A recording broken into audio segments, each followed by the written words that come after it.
Je veux être comme Jésus.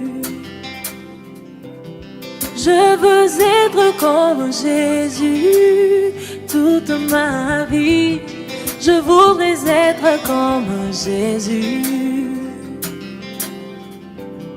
Je veux être comme Jésus toute ma vie.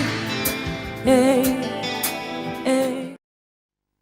Shalom, shalom, peuple de Dieu, de partout à travers le monde, vous nous suivez. Nous vous souhaitons la bienvenue à notre émission. Priez pour ta famille. Que Dieu vous bénisse de partout où vous nous suivez à travers le monde. Ne komoning aminangai, émission na biso nganangwe koki, oto ebaka na kosué bako partager, pe ko bonde la disusu pour na Italie ba famille na biso. Ne komoning aminangai, tozana sujet moko très capital oto zoyekola pendant tout au long du mois d'avril oyo, ezali intitulé briser la fondation maléfique de ta famille. De komoninga minangai nzambe apambola bino to bandaki na kopesa biso kaneva ya ozali enseignement na biso et to ebaki na koloba chapitre nango premier ezalaki bongo introduction na 5 vérités o sengela ki mutu ayeba concernant la fondation et chapitre mibale to zwaki les 10 éléments constitutifs d'une mauvaise fondation. Et chapitre nango ya misatu o toyebaki na kozwa bongo les 10 signes d'une mauvaise fondation. Bilembo o etalisaka ke no via mutu oyo ezobunda na ba mauvaise fondation. Et bongo toyebaki na kozwa kaka la fois passée 2 éléments, 2 signes et les autres on continue par la grâce de Dieu. Mais avant je vous invite to bondela nanu pona tinena émission na biso. Otika nyonso na maboko na Nzambe afin que enda kamba biso il a pesa biso ba mot approprié et sengeli toloba afin que vous allez édifier et ce que vous landa biso et puis il y a ba section de prière autokozwa na sima ya partage na biso enseignement. Prions le Seigneur. Kolo to pesio merci na privilège de salut biso to ba lisusu ko se retrouver na ba ndako ya ba yenge benebele au bazali maintenant connecté la télévision même au travers YouTube au bakolanda biso na YouTube. Tu es recommandé au moment où on a beaucoup au travers de cet enseignement, plusieurs bases à la éclairer, plusieurs bases à la édifier, plusieurs bases à la délivrer, plusieurs bases à la guérir. Et nous promettons, Seigneur, de te rendre toute la gloire. Saint-Esprit, viens travailler avec nous. Au nom de Jésus-Christ, je m'oppose contre tout esprit qui combat de tels enseignements et de telles émissions. Nous rendons cela nul et sans effet au nom puissant de Jésus-Christ de Nazareth. Nous avons ainsi prié. Amen. Shalom, shalom, bien-aimés de partout à travers le monde, vous nous suivez. Nous continuons avec notre enseignement, le 10 signes d'une vie, d'une mauvaise fondation. De commoning à Minanga. Tu le vois que certaines personnes, basées les réduites en esclavage, et bazo souffrir atrocement à cause de ma mauvaise fondation. Vous pouvez jouer avec toutes choses, mais de grâce bien-aimés, ne jouez jamais avec les problèmes de la fondation. Ni quand il y a fondation, c'est quand il y a ça dans ma sécurité. Et belé bazo de la lélo, c'est à cause de ma mauvaise fondation. Ma prière est levée de mon cœur. Après ce programme, toute fondation maléfique, vous avez comme sa destinée maritale, vous avez comme sa destinée conjugale, vous allez restaurer et briser le puissant de Jésus-Christ de Nazareth. Je vois Dieu te donner la victoire dans les camétales de la mauvaise fondation. Des communes à Minangai. Tu belé, bazana kata bitumba. Parce que les passés n'a pas et les qui n'a pas la bâti n'a pas mauvaise fondation. Et tout à l'heure, les 10 éléments où il y a fondation de Tuzamabe. Ah, ce que tu contactes dans les cambouis à côté de la pasteur, comment savoir que réellement ma vie est en à mauvaise fondation? Quels sont les signes? Je vous avais dit qu'il y a des signes qui ne trompent jamais. Surtout, tel signe, on a malade, on a vie à Moutou. Tu comprends que réellement, vie à Moutouane, et ce Mounisama n'a pas été mauvaise fondation. Ne comment fondation est le symbio. Ce qui fondation est défectueuse, peu importe ce que tu peux faire, tu n'iras jamais loin. Parce que Belena Batou, vivre comme si hier n'a pas existé. Non, comme on dit, on a famille bandi na yote. Et ça là bas tu vas banda qui famille. Pe ba poser qui ba fondation. Oh les gens ont troublé plusieurs. De comme on dit na ngai. To le ba qui signe à liboso. Et ça là qui une vie sans mythe. Pour un petit récapitulatif.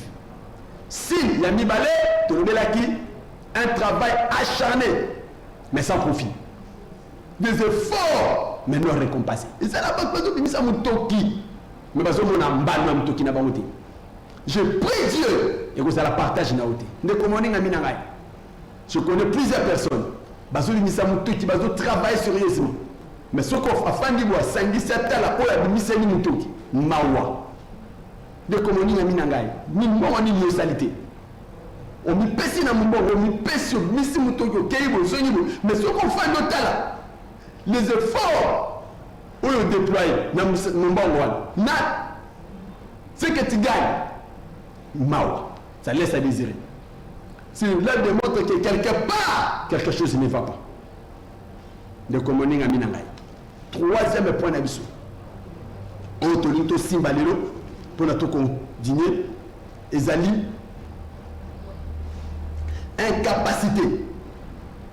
Incapacité à maintenir une bonne relation. Donc, comme on dit, très attentivement. Ils ont dit troisième signe. Donc, on a vu un moutou, une mauvaise fondation. À cause de là, un privilège à avoir une relation à Malam. Ce ne sont pas de simples citoyens, ce sont des messieurs responsables.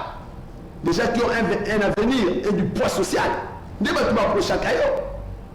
moment qu'on comprend pourquoi ces relations-là est qu'il y a une musicate. Une fois que nous avons moyen de pas nous avons dit que nous avons un langage beaucoup déplacé. Nous devons comprendre.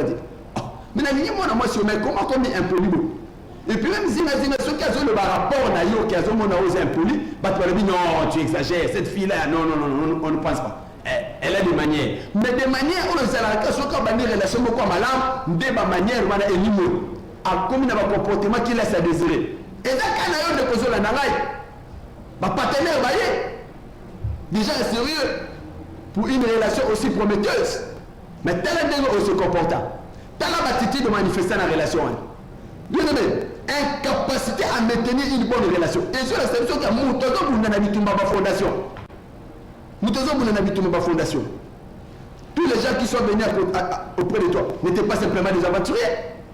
Il y avait des gens qui étaient des responsables et qui avaient vraiment à cœur d'honorer. Mais le problème avec toi, il y a des attitudes et des comportements où ils se manifester. Quand on continue à ta relation, où ils allaient prometteuses et sur la sac. L'homme est comme là. Et c'est la relation. Donc, comment on a des moutons, à comment on a des attitudes, à comment on a un langage, à comment on a un comportement qui laisse à désirer. Donc, comment on a mis en rail. On a dit troisième. Si, autre moi, on a quatre moutou. Oiseau bundi sama. Dans les camps, il y a une mauvaise fondation. Donc, on a quatre incapacité à maintenir une bonne relation. Il y a un moment à battre parce que vivre via la déception. Via la déception, et c'est du fait que tant où au bannir relation quoi malade, tu n'arrives même pas toi-même à comprendre pourquoi au change. Au comme il a le coup tard. Au comme il a justement qui laisse à désirer. L'engagement déplacé par partenaire, on a proposé à honorer. Ce n'est pas vous. Dans la qui de façon qui montent pour se comporter, pour agir. Ne faut pas la moutouter. Quand j'étais un coup d'œil dans la fondation ici Kabineli. Il y a un livre à Esaïe 51 jours là-bas. Portez le regard sur le rocher où vous êtes sortis. Des fois, nous disons la Kabisi Kabineli. Moi, si c'est un déngéni. De communiquer à Minamai. Ceux qui m'ont si ça, ils étaient à Libololo. Donc on remarquait que même ils étaient aux Alabolou. Makassa n'a pas aux Alabolou. Mbouma n'a pas aux Alabolou. N'est-ce pas votre cas? C'est parce que simplement, si ça ici comme Imeli et Zabolo, vous devez apprendre à traiter les racines. C'est là que vous avez du mal à maintenir une bonne relation. De communiquer à Minangai. Si rien ne se passe, je me retenu les cheveux blancs n'annoncent pas leur arrivée. Bien-aimé, ce qui a permis le baraté qui est au Malodi. Il y a un Jésus pour ça. On a un accompagnement spirituel. Pour aider, on traite réellement fondation. Ne commandez à Minangai. Le célibat n'honore pas. Mais pour maintenir une bonne relation, il faut pas s'engager. On traite fondation. Une mauvaise fondation a des répercussions dans la vie à Moutou. Ne commandez à Minangai. Incapacité à maintenir une bonne relation. Donc on remarque mon avis à Moutou. Nous devons prétendre mon malade.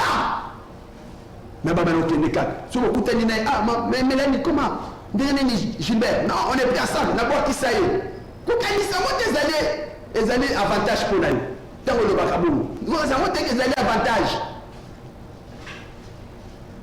On a beaucoup de Mélanie, comment maintenant Georges? Oh non, Georges, écoute, d'abord qui ça y est? Bien aimé. Bimala biloko wana. Ah, Jésus Poussana. Zamba Sungayo. On traitait les camps de la fondation. Une mauvaise fondation. Les gens qui ont la fille est belle. Plusieurs raisons tambour. Ils comprennent pourquoi les hommes les délaissent. Aucune bonne relation est motivée dans le mariage. Parce que simplement la mauvaise fondation n'a pas été traitée. Fondation dans la capacité pour le roi. Fondation Moutelobaka. Fondation Libotane Zolobani. Fondation Libotane Zolobani n'est pas naïf. Troisième signe, on peut remarquer tout le Talimala, la vie à Moutou, on a une mauvaise fondation, donc on a incapacité à maintenir une bonne relation. Donc on a mis Nangaï. Zambe Asungal. Le célibat n'honore pas. Et le cheveu blanc n'annonce pas l'air arrivé. Il est plus que temps au traité fondationnel. Notre numéro est au bas de l'écran. Appelez-nous, nous allons t'aider à faire un accompagnement spirituel. Mais comme on dit à Minangaï. Plusieurs, ils nous ont appelés, nous les avons fait un accompagnement spirituel. Mais nous, Bazani Pani, Bazani marié, Bazani Nakata gloire, Bazani vivre heureuse. Parce qu'ils ont su comment traiter les fondations. J'avais dit au début de cette émission, dans notre première leçon, premier chapitre. Parmi les 5 vérités à savoir si une fondation. Lorsque nous traitons fondation, vous n'avez pas encore commencé le processus de la délivrance. Le processus de la délivrance commence lorsque vous avez commencé à examiner la plateforme sur laquelle vous allez bâtir. Vous avez commencé à examiner la structure au symbio, au talitali malin, Mossissa les années. Et dans le bandit qu'on traite aussi ça, on bandit réellement, véritable processus, il y a des différences. Que Dieu vous bénisse. Appelez-nous. Le numéro est au bas de l'écran. Nous allons faire un accompagnement spirituel pour vous. Il y a déjà des gens qui nous appellent, qui nous contactent. Et nous sommes disposés à faire un accompagnement. De communion à Minangaï. Tu n'es pas né de nouveau pour souffrir de nouveau. Si nous souffrons, qu'on remarqué, à part les capacités à maintenir une bonne relation. 4e signe, difficulté à faire des progrès spirituels. Donc, on a vu à mon 3e mouvement, la mauvaise fondation. À cause de la problème, il y a pour connaître le progrès spirituel. 5 ans, 10 ans dans l'église, mais vous devez grandir. Lorsque vous n'arrivez pas à croître, à grandir spirituellement dans la foi, c'est là de montre insuffisante qu'il y a un problème de fondation et c'est les à la traiter. De communion à Minangaï. L'incapacité ou la difficulté à faire des progrès spirituels. Même l'apôtre Paul, il a dit à son enfant dans la foi Timothée, applique-toi à la lecture, à l'enseignement, à la prière, afin que tes progrès soient évidents pour tous. Et Seigneur n'a vous zambé, ce qu'on y a vous zambé, on croître, on grandir dans la foi. Beba Otamaka, Abandaka na miliki, Masuka kana miliki te, na Nikolezo ya, mwana pusanaka, akoma akomela potopoto, alowaka na potopoto, akoma akolia fufu, akoma akolia dinei, banoso, parce que azo kola. Je prie Dieu, après ce programme, difficulté nous sommes ça là progrès spirituel et nous mon avis. Vous devez croître, vous devez grandir dans la foi. Mais lorsque vous avez des mauvaises fondations, et pour ça que vous n'allez jamais stable dans la foi. Alors vous allez tantôt, afin de vous samela, on a tiki nanga kusambela. tantôt au tournier au salaire 5 ans na le quartier Ramazan ils ont tenu un mois mouké na otali prière na yebi na va faire sa prière même lire la Bible paraît difficile. Quand nous voyons de tels signes dans la vie, nous comprenons que la personne a de mauvaises fondations. Parce que lorsque vous avez de mauvaises fondations, vous n'allez pas grandir dans la foi.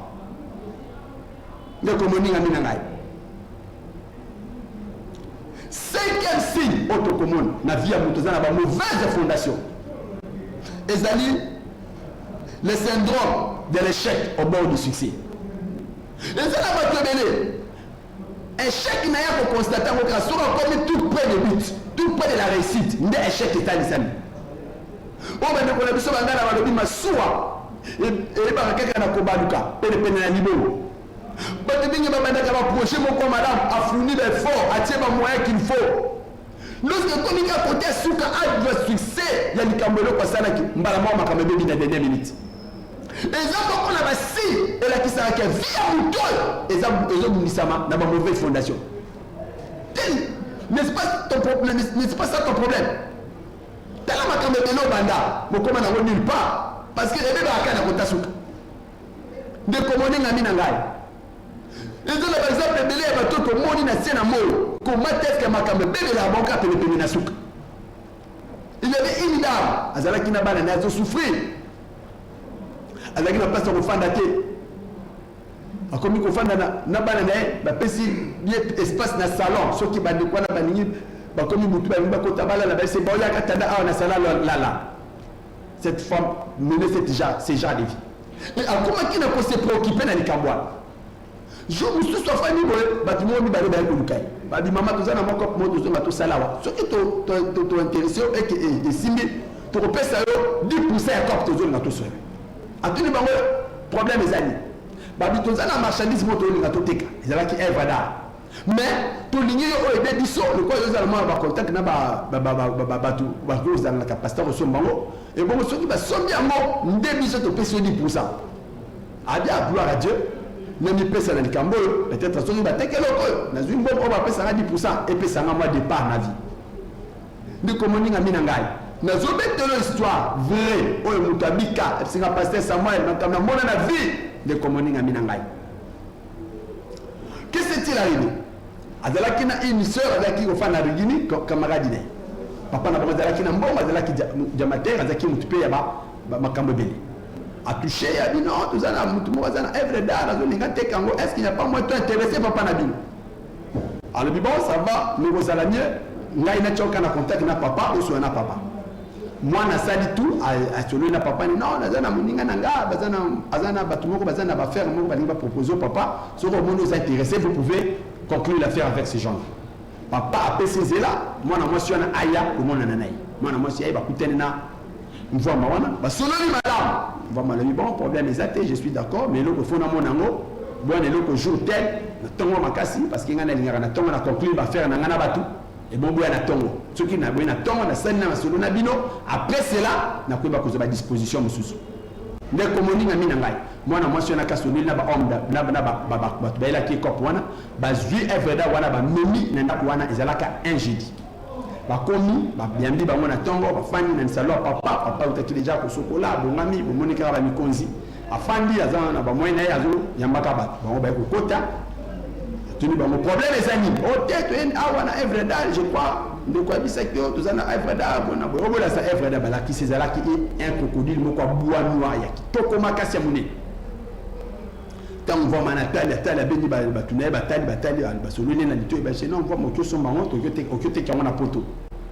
Alors il était d'accord, ba yo kan peu prix, ba fixer montant, non, et ça biso $3,500.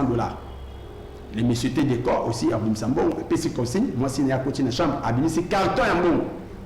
Et c'est là qui va dollar. De comment tu te mets dans le cambo, à pasteur, il y a mon carton et bon, c'est qui le carton, ça va les coques. Mais ton dit billet, il y a mon carton et bon, plein, il y a bon. Et tout solo, il y a bien, comment qui se colle, qui est noir, avocat, na biso, tu vas teka, tu signes mikanda. Na ba signature qui est une demi qui biso to teki œuvre d'art oyo ils ont un problème té bona boye ba ngope kuna ba pesa mbongo makamutu mikanda esalini to zipe ba signature to tie ngai pe na yaki na bato wana pe na tie pe signature to signer mikana makambo nyonso abimisi mbongo apesi biso $3500 to tanga to vérifier ba billet et bon soki to za d'accord bon eza malamu ale to bimi to kei cop ici papa lelo apesi biso mbongo babandi ko tanga mbongo na bato to yaki to zo vérifier ba billet to zo tala na mutema na bi nzamba sunye ngai ndeko moninga mina ngai landa ngai na bokebi nyonso peut-être ça cas on nous a kutana na mon avis quelque chose et bien de la voix dans la dernière minute donc on va tangibo de quoi on a tabi bon en tout cas papa to moni to conclure au marché mbala moko moi si wa bimisa ka ndombo azoyamba on a téléphone na salon papa limisa mo mukene na kati bino masolo yamana m'appelle bazobenga papa tcheli appelle aya m'appelle kolondaku bamni ko pesa nsango keno o tendinga zaboye ndeko boya kufi bona boya ndeko azaki mutuye na famille papa wana akufi ndinga zaboye bon tonto tinda batu bayana ndukune pana yo lokolo zali chef de famille opesa ba orientation to sala ndenge nini il faut ba benga batu apoto bona boya ndeko moninga mina nga batu bazana mbongo bazoni nga baso ba disposition hotel mabakende ba mona ka chef le mukonzi ya lobi non moyen bo hotel maboko desati na uti ko j'appelle au que la suko madame ayenango il y a un être cher ya libota na kufi. Donc je dois prendre l'argent pour en avoir à disposition. Il y a ma matin. Donc vous avez un contrat au salaire qui a vous pouvez revenir avec cette marchandise qui était comité après 6 mois. Là nous pouvons encore parler pour que tu conclues l'affaire. Ne communique à mina gaï. Maman va commettre là sur la vie pasteur n'a qui vertige.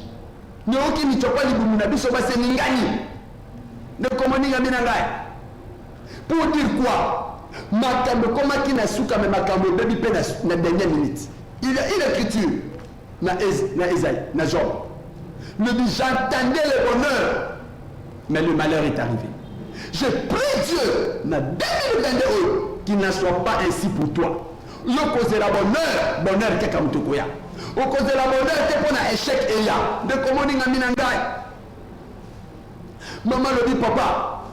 Na moni ndenge bongo zolo wana maboko ya biso ezokeni na maboko ya vwama zimbo wana apesi mwasi bazongi na carton bakanyi su carton bazongi carton na chambre donc tant pona kotele matobi manani pan wana to zonga na marchandise to yaki nango papa na oki vertige net na piquer Christ ko mama kambo tamboli malamu na suka to teba signature affaire est conclue na dernière minute to tele makaka pona to bimana pan wana nde appelle salut de commoning à Minangai. Et ça va si tes fondations y a tout, il faut monter à traiter. Quand on a la légèreté, oui, c'est la telle chose. Et puis, bah, comment compliqué pour le cas à la dernière minute. Dossier malade qui est malade. Et c'est les quelques échelons, surtout pour lesquels on a répondu. Mais il y a un blocage à la dernière minute. Il y a un blocage à la dernière minute. Bah, faire asseoir le dossier à la dernière minute. Et ça va force, puissance de fondation. Lorsque tu me fais une fondation, comme si tu vois la vie à Moutou, le syndrome de l'échec au bord de la percée. Ne communique à Minangai. 6e signe, on te commande la vie à Moutou. Moutou, à cause de la détester sans raison. Être détesté dans la vie sans raison. Nous avons objet à rejet, objet à haine. Je prie Dieu qu'il va si éthique vinaï. On vive la vie à épanouissement. On vive la vie où on jouit la faveur. De communiquer à Minangai. Tout qu'on remarque la vie à Moutana manque de faveur. Et nous, vous avez facile pour la battre, ce n'est pas compliqué. Sans la faveur, vous n'irez nulle part dans la vie. Je prie Dieu qu'aujourd'hui na faveur. Bazwa faveur, kena musika na vie. Quelle est la faveur? Mona la porte au kangeme là-bas. Je prie Dieu que manquer la faveur et à la relâcher du colon de la destinée na yo. Au nom puissant de Jésus-Christ de Nazareth. Ne communique à Minangai. Donc moi na lisusu signe mususu. La relégation satanique. De communiquer à Minangai. Donc le bébé, au moins ça dit 3 pas en avant, ça dit 7 pas en arrière. de komoninga minangai. Donc mona muto akei na via keke. On mona makame baby a zongi lisusu ko le quand même na niveau azaraki. Na case de départ. N'est-ce pas ton problème? Si vous avez un stick à la vie, au moins quelque chose de chute libre, au son de la case de départ, na remise à zéro. Je prie Dieu après ce programme qu'il ne soit plus ainsi pour toi au nom puissant de Jésus-Christ de Nazareth. Ne communique à Minangai. La relégation satanique. Oui, ça n'a pas été ma zongi soukana ou fazonga. Si les moussous, tu commandes pas dans le monde. Mauvaise habitude incontrôlable. Ne communique à Minangai. Et ça là-bas, tout sous un problème, il y a mauvaise habitude incontrôlable. Ce cas siliki. Pour silikana, il y a quand même la raison pour laquelle la siliki. Je prie Dieu, Zambassa la grâce, que les cambignos, eux, comme on a connu la vie, ma mauvaise habitude incontrôlable, et il va disparaître. Mais quand même, dès que simplement, ma comme ça, la malade pour au moins, comme une mauvaise habitude incontrôlable. Ou comme un problème, l'ivresse incontrôlable, comme une l'angoisse. Ou comme il y a un problème, il y a vol chronique. Il y a un corps qui mouille de l'île. Comme il y a n'importe où et n'importe quand. Ou comme il y a un problème, il y a dépendance à des drogues dangereuses. Ou comme il y a une drogue. Ou comme il y a une impudicité à outrance. Qui nous met à ma cassie. C'est ça, tout ça, tout ça, dans les mauvaises habitudes incontrôlables. Je prie Dieu que tout ce qui ceci est libre dans la Katavino. Et ça va signe qui ne trompe jamais. Que via mon cœur, Azana Moussenga a un processus de délivrance. Dans l'Italie, qu'on traite la fondation. Nous allons voir le jeudi prochain. 10 exemples dans la Bible. Il y a des gens qui n'ont pas de mauvaise fondation. Et tout le monde a ce même processus. Comment alors vous pouvez traiter une mauvaise fondation? Et tout ce qui se sessionne sur le programme il y a avril, il y a tout un programme de prière. Il y a ma casse autre qui s'est point par point, nous là sur le plan biblique, n'a Otali une mauvaise fondation. Donc on n'a pas tourné par bonner la Bible pour la retraiter fondation de commoning à Minangai. Si nous sous, to common la pauvreté acidique. Nous communiquons à Minangai, nous avons une incapacité à s'épanouir dans la vie. Tout le monde a vie à tout le monde. Bon, là, ma casse. Les gens ont battu dans la vie. Même un simple studio, bah, tu matin dans mon kilo. Un simple studio, tu matin dans mon kilo. Père Koufika Kabou. Je prie Dieu. Fort maintenant soit pauvreté acidique. Et relâcher, et libérer, finalement, au nom puissant de Jésus-Christ de Nazareth. De commoning à Minangai. Ils sont vraiment malheureux. La commune a été moutoyée dans cette moukilo. À poli, à balité, à salité, à beauté, à koufipé kakabou. Non, non, non, non, ce n'est pas normal. C'est-à-dire quelque part, quelque chose ne va pas. De commoning à Minangai. Dans mingi na mema on a programme de prière. Na session de biso prière. Et puis c'est même le jeudi prochain, dès que qu'on soit les 10 exemples, il y a pas mauvaise fondation dans la Bible. Et tout le monde a dit, dégainer, vous voyez, il y a une mauvaise fondation. Pour nous traiter. Dès que nous avons Minangai, télévisé Zangonga, tant on a vu sur Kouzana, nous avons prière et coquille. J'aimerais aujourd'hui vraiment prier avec toi. Tout le monde de la nane. Il y a pas signe, il y a pas mauvaise fondation. Mais quand il y a plusieurs, c'est ni pas précoce, c'est ni pas prolongé, c'est précoce. Nous avons des signes, parce que quand il y a de quoi, il y a pas mauvaise fondation. Et si qu'ils ont mieux, ils ont attitude de prière, on a vu sur le sambo cookie, Zamba Pambolayo, dans quelques points auto-numérés pour clôturer le chapitre où il y a les 10 signes d'une mauvaise fondation na kati ya vie ya moto babine botel ça kembe ko azobunda na otali mauvaise fondation to komona lisusu na bandoto na ye bandoto mabe makasi donc tozomona bongo na vie ya moto tozo comprendre que vie ya moto oyo eza combattu na ba mauvaise fondation de komoninga mina ngai molimo ba perte successive de bonnes choses de cauchemars terribles et constant bandoto ba benga kanda zoluta zoka landa luta zomona bazolanda ina ndoto azokima azoluta banyama moko bizarre aluta kaka mabe eza ba signe que via moto ezobumisa mana ba mauvaise fondation to komona lisusu comme signe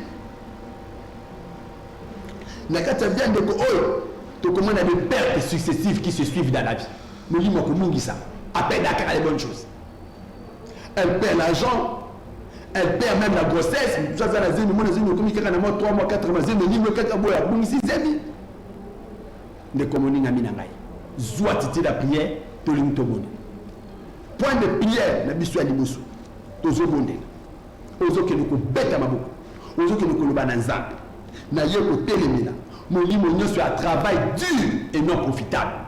Mutoki nanga, mvula o tika epesa ngai ya malunga. Bisika na kobimisa mutoki na ngai nazwa résultat moko escompté. Boya travail dur, acharneur, sans profit.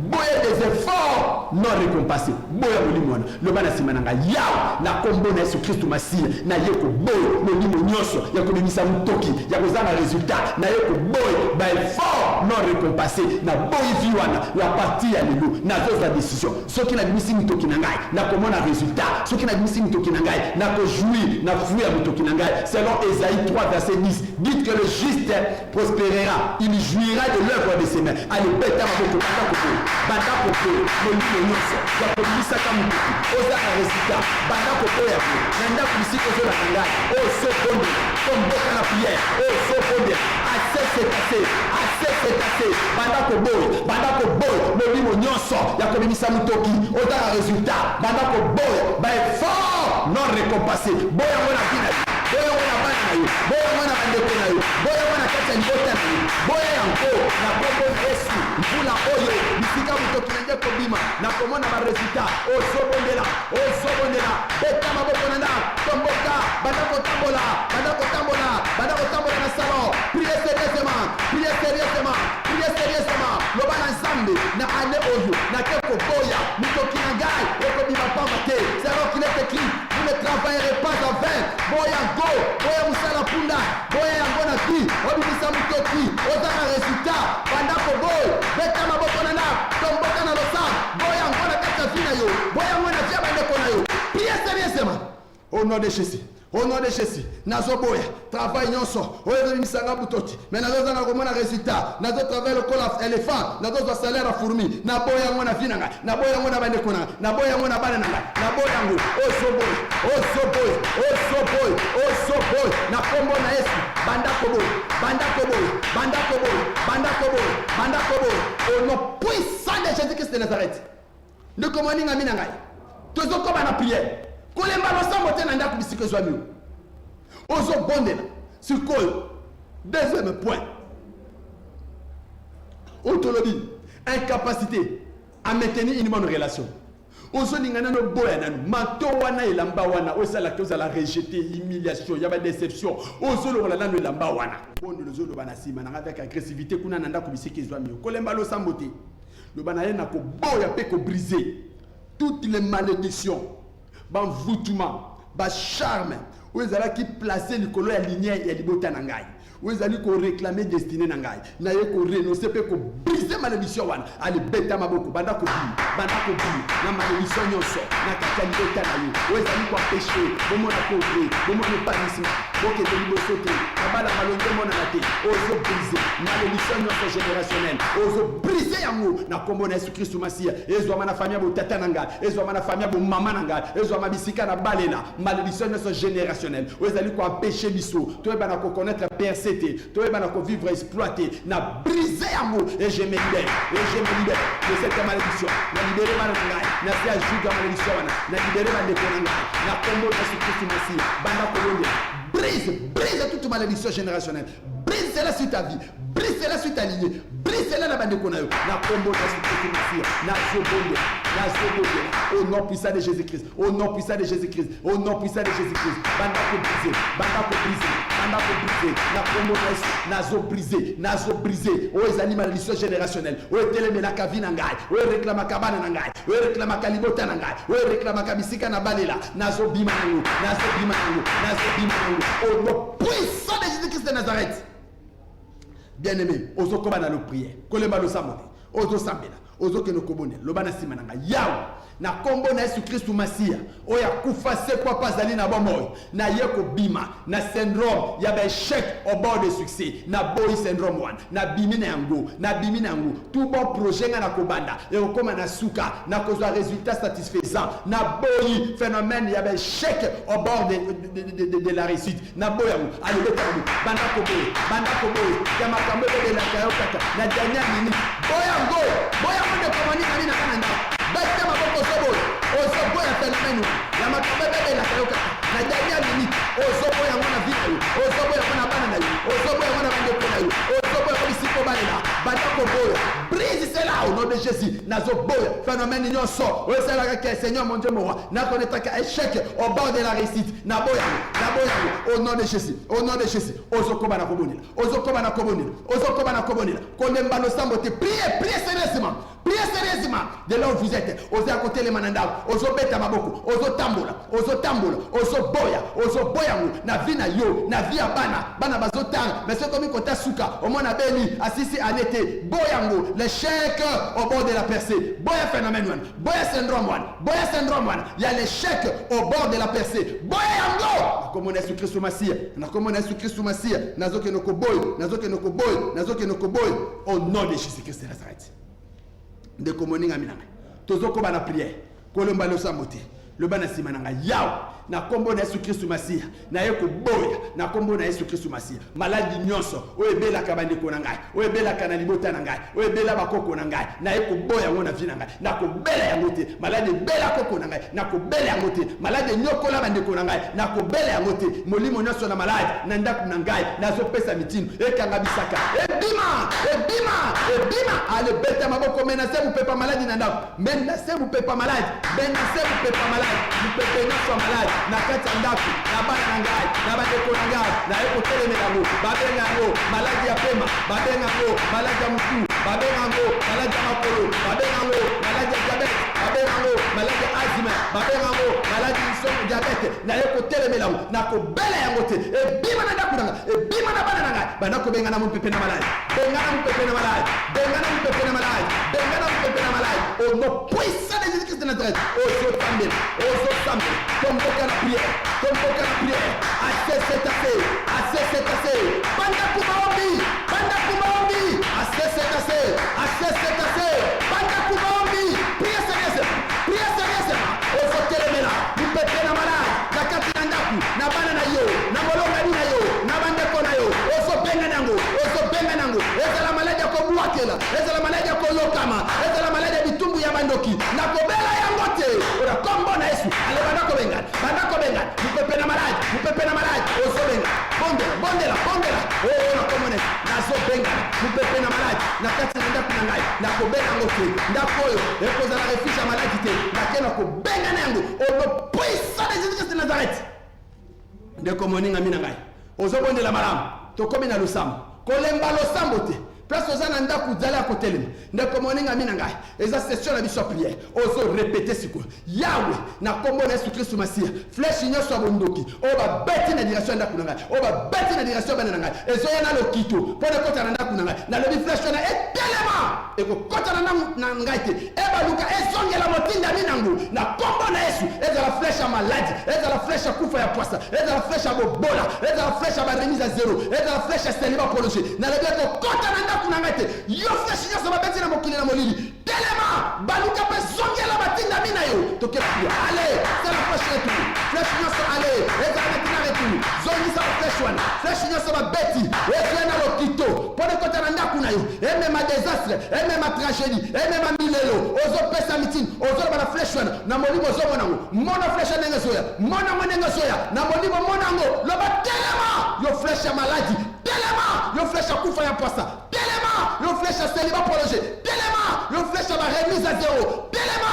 baluka pezongela motinda mina yo na kombo na Yesu ezo na bisike uti esa na dega na kaya ba yina ngai esa na dega na kaya ba muna na ngai esa na dega na bisike muteli au nom puissant de Jésus-Christ de Nazareth ne komoninga mina ngai tozo koba na lusambo kolemba lusambo te tozo koba na lusambo loba na sima na ngai yawo na kombo na Yesu Kristo Masia ngana yamba lokola mokonzi pe mobikisi na ngai na lini bobele na vie na ngai volonté na onde kokisama na vie na ngai volonté ya bandoki na boyango volonté ya bavoisin na boyango volonté ya banganga na boyango volonté ya mutu songo le pakala na boyango Seigneur mon Dieu mon roi que celle ta volonté ekokisama na vie na ngai yango bisike zwa mieux ozo bondela ozo senge pa na nzambe ke nzambe kaka volonté na yo na vie na ngai kokisama na boy na souffrir na sela moyo na volonté ya mutu na boyango bwana ko boy ko souffrir na vie na volonté ya mutu tokela pia boya ko souffrir la vie na volonté ya mutu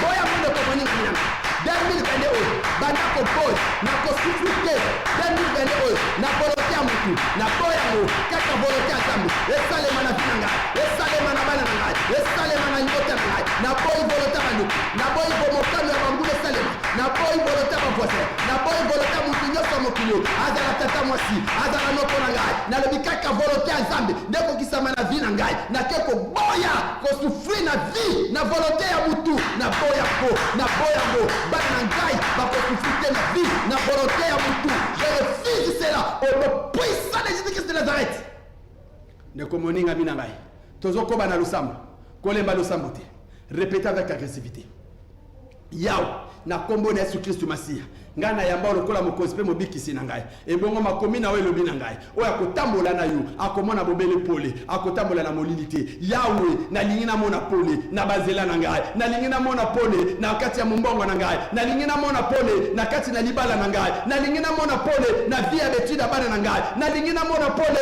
molili nyoso ezalaki kozinga ngai kozinga bana na ngai etambola ekende yawe bokonzi na molili sila na kati na vie na ngai na kati ya na kata ndaku na ngai yawe na lingina mona pole na bazela na ngai na mona pole na libala na ngai na mona pole na santé na ngai na mona pole na mumbongo na ngai na mona pole na kelesa bana na ngai na mona pole na yo yao na mona pole alebeta maboko bado kosenga o mona pole na za na bazela na yo na libala na yo na santé na yo bokozi na molini esila na ndaku na yo esila na bonzela na yo esila na betida bana na yo bokozi na sona molini ekene na kosila omona pole na santé na yo omona pole na betidi na yo omona pole na klasa bana na yo omona pole na mumbongo na yo omona pole na bazela na yo ndeko moninga mina ngai nzambe apambola yo pour la session prière autotukozwa na mama oyo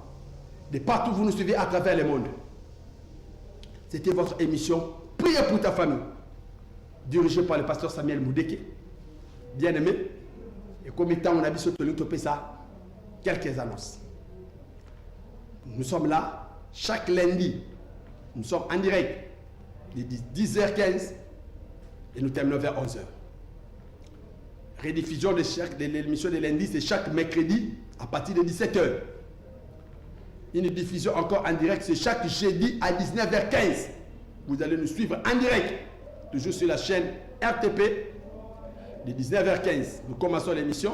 Et puis la rediffusion de l'émission de chaque jeudi, ça se passe le vendredi à 17h. Notre numéro est au bas de l'écran. Si vous voulez nous contacter pour que nous puissions faire un accompagnement spirituel de votre cas, nous sommes disposés. Pour nous profondeur à délivrance, il y a traiter réellement les mauvaises fondations. On a okubenga biso, tokoyeba koyeba biso place. Adresse na biso ezali, siège na biso ezali, okoya pe tokoyamba. J'aimerais aussi dire mes chaleureuses salutations et remerciements à nos partenaires de MLF, Mission pour la libération des familles, à qui je leur dis mes chaleureuses salutations à tout le monde.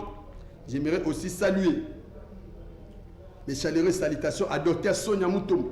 Elle est en Afrique du Sud. ma fille, que Dieu vous bénisse. Et que Dieu bénisse aussi votre mari, M. Christian Ebere Etchoukou. Que Dieu aussi le bénisse. Que Dieu vous bénisse, ma fille. Que Dieu bénisse maman Nathalie Angoni. Que Dieu vous bénisse, maman Nathalie.